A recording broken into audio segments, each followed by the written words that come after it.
There's a specific kind of exhaustion that doesn't have a name. It's not sadness. It's not burnout. It's what happens when your brain runs a threat scan on everything, every room, every conversation, every silence that goes one beat too long without asking your permission. And you've learned to function alongside it. You've gotten good at it. Most people around you have no idea it's happening. What they also don't tell you is that anxiety isn't one thing. It's a category. There are 5 distinct types, each one hijacking a different part of how your brain operates. And understanding which one you're running changes how you read yourself entirely. The first type runs so quietly you might not even call it anxiety. Your mind scans constantly, not because anything is wrong, because it might be. The meeting ended fine, the conversation was easy, nothing actually happened, and there's still a part of you waiting for the other shoe to drop. You stay at a low-level alert even after the threat has clearly passed.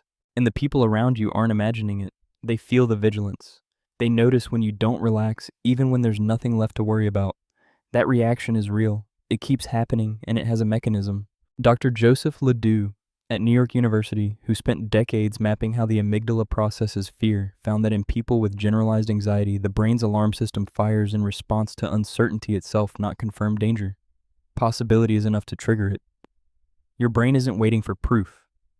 It responds to the absence of certainty. That's not a defect. That's threat detection running at a resolution most people don't have access to. The second type happens after. You get home and the conversation keeps running. You replay what you said, what they said, the one moment where the energy shifted and you can't let it close. The interaction is over. Your brain didn't get the message. And that replay is doing something real. Research published in the journal Emotion found that people with elevated social anxiety show heightened activity in the insula, the region that processes social pain, at the same neurological level as physical pain. The brain isn't overreacting. It's treating that social moment the way it treats a wound, reviewing the damage so it knows how to protect you next time. One man understood this firsthand. After pushing back on his manager's idea in a team meeting, he spent 3 days convinced he'd damaged the relationship, running every version of what would happen next.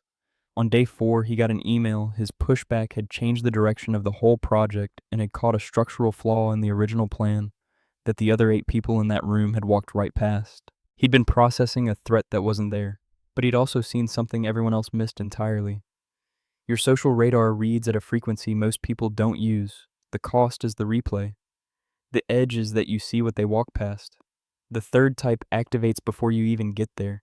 You're preparing for something, and your brain is already in the aftermath, already handling the version where it went wrong, already calculating the exit. People around you call it catastrophizing, and it does feel that way from the inside, like you can't let yourself anticipate something good without immediately fortifying against its collapse. Harvard Medical School research found that anticipatory anxiety fires the prefrontal cortex and the amygdala, simultaneously your brain's planning center and threat center running at the same time. You're not catastrophizing, you're running simulations, stress testing outcomes before you commit. Most people walk into high-stakes situations unprepared and adapt on the spot. You arrive having already survived the worst version in your head. That's not anxiety controlling you. That's pre-processing at a depth most people don't do. But here's the question I need you to sit with. Is your anxiety pointing at something real, a signal that's actually worth following? Or is it running a program that was written for a version of your life that no longer exists because both happen? And the difficult part is that they feel identical from the inside. Only you can make that call. The fourth type doesn't announce itself as anxiety. It shows up as tension in your jaw. You don't notice until you unclench it. A headache 2 hours before a conversation you haven't consciously registered as stressful. Your stomach going wrong in a room that looks completely fine.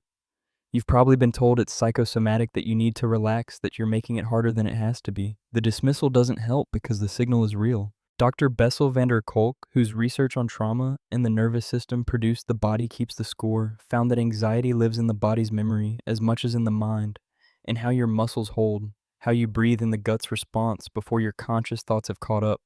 Your body is running its own threat scanner, and it fires faster than language does. Most people ignore physical signals until they become symptoms. Your body sends the signal early at a level most people don't register at all. The volume is high, but the information is real. The question is what you do with it. The fifth type looks like avoidance. You've been meaning to send the email, make the call, submit the project you've been building for months, the one that actually says something about who you are and what you're capable of. And you don't, You tell yourself you'll do it tomorrow. You know that's not the reason. The avoidance targets what matters most. The conversation you've been rehearsing for 3 weeks. The decision that can't be taken back. The thing that if it fails, doesn't just cost you the outcome, it costs you something about how you see yourself. Research published in Psychoneuroendocrinology found that people with performance anxiety show cortisol spikes in anticipation of being evaluated, the same physiological response your body runs before something physically threatening. Your nervous system has filed this under survival level threat, which means you don't freeze on things that don't matter to you. You only freeze on the ones that are tied to your identity. That's not a limitation. That's a calibration issue, not a capacity one. If you're a man, the chance you've called any of this anxiety is low. You probably called it stress, being realistic, being careful, or you didn't name it at all because the vocabulary was never handed to you. Research from the American Psychological Association found that men are significantly less likely to recognize their own symptoms as anxiety, even when clinical measures confirm they're experiencing it. Not because they're less affected, because they were given a different language for what they carry, or no language at all. Follow for more on the psychology of quiet intensity. I spent a long time thinking I just had a low tolerance for uncertainty, that I was built for worst-case scenarios because something in my wiring was pessimistic. It took longer than I'd like to admit to understand that what I was doing wasn't pessimism. It was processing. The brain does that. Some brains do it louder than others. Every type of anxiety is your brain executing a program, a system it built or inherited that believes its job is to keep you safe. The program isn't wrong. It was built to work.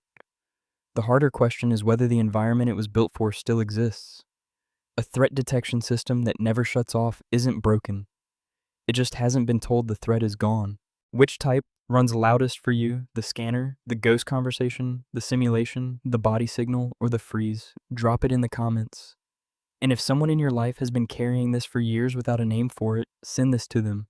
The name doesn't fix it, but it's a start.